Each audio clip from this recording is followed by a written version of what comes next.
Coach, how would you kind of assess where you are now with a week and a half to go? I think we're a work in progress. I thought that we had some good work today. I thought we squandered too many plays on both sides, because guys gave into the fatigue. But that's why this is mock week, so that we work through problems like this.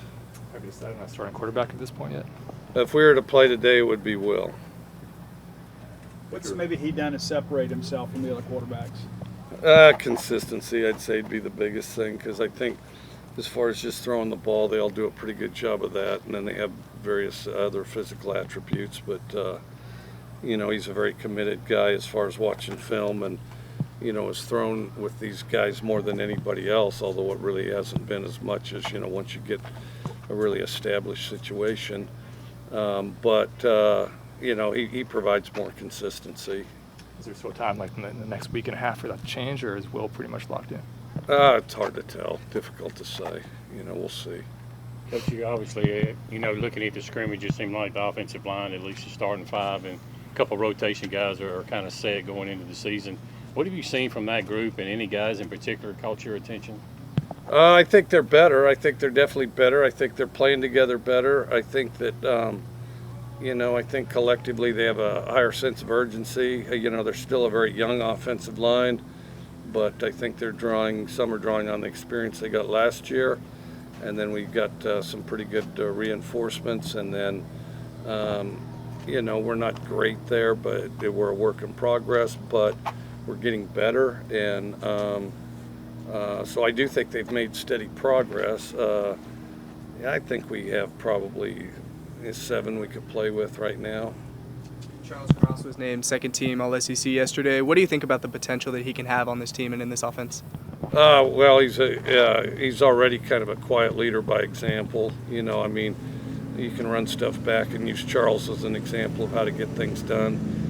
Charles, at a young age, is as far along as any offensive line I've dealt with. He's got a lot of work to do. I can't say that he exactly plays like a senior, but he plays better than anybody his age. Talking about mock game week, what did that kind of entail this week that maybe was different from weeks past? And are you guys planning another scrimmage this Saturday? We'll have a situational scrimmage, the mock game week. The biggest thing is practices are shortened so that they're, the in-season format. When you look at Will, is there anything that you'd like him to work on the next week and a half before? Nearly everything. The biggest thing is just keep polishing up, getting his eyes in the right place, get the ball out as soon as he possibly can, and good pocket presence, and he does a pretty good job with the huddle. But all those things. I don't have the good news is there's not one glaring thing, but everybody can sharpen up on all the little things. Are there any freshmen you envision playing a lot this season so far? There probably will be. They're still kind of hanging in the balance. And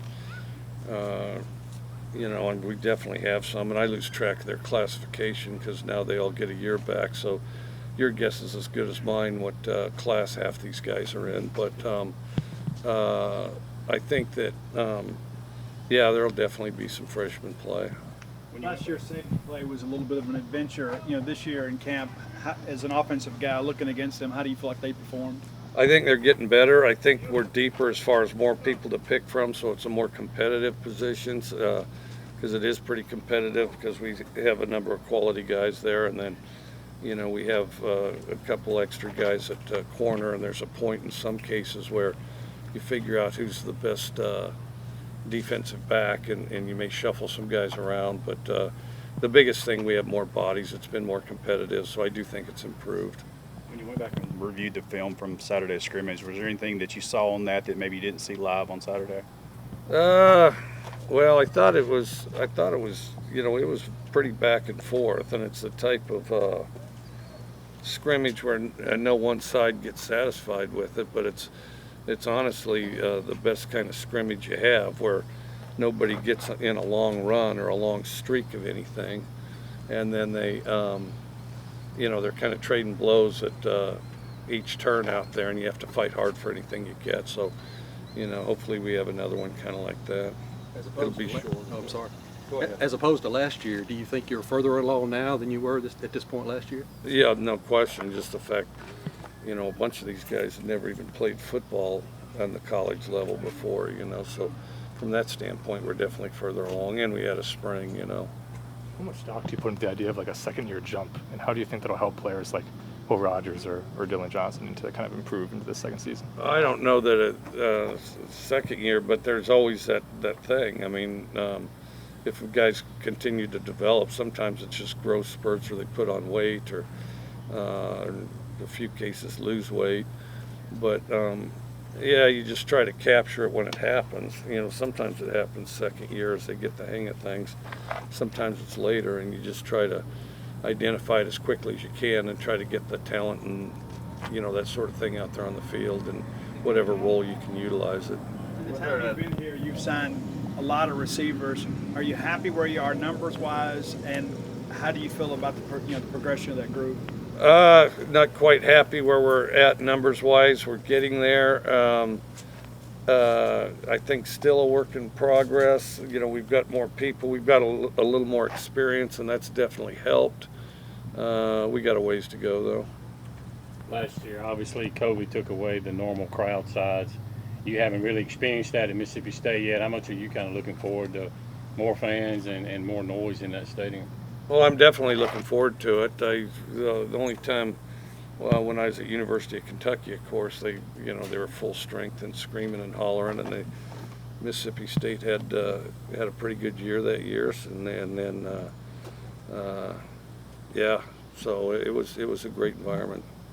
Whether it be Texas Tech, Washington State, wherever you were, your offense has made a big jump from year one to year two. Do you think that was mostly a result of just repetition? Do you see a bit of that from your team this offseason? I think it's repetition. I think it's timing. I think people get used to being where they're supposed to be, you know, with more consistency. Then I think the quarterback identifies it, and then it all kind of works together. If you run 5 routes, I think if you do it with precision, everybody's in the right place. It makes it sharper, makes it harder to cover, makes it more sudden as far as getting the ball to somebody. And then, of course, you got to protect up front, and that's the most important position on the field is the O-line. So, yes, I do think it definitely helps. Could it be more pronounced almost this year just because of how weird last offseason was compared to now we're finally normal? Yeah, I guess. We're waiting to see how this one unfolds, you know. Last year, Coach, at times the quarterback struggled against some of those drop 8 formations. Do you feel like that's really a product of inexperience, maybe just not seeing it as much? And how do you plan maybe to attack that this year?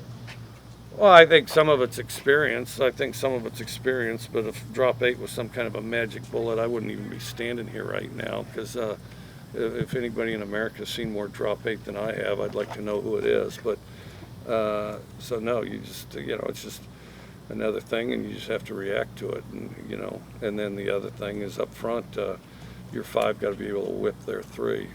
Was there anything as far as the rules or the schedule last year that you actually prefer to this year, or is this year just completely better all across the board? Difficult to say. We haven't even started this year. It looks more promising though.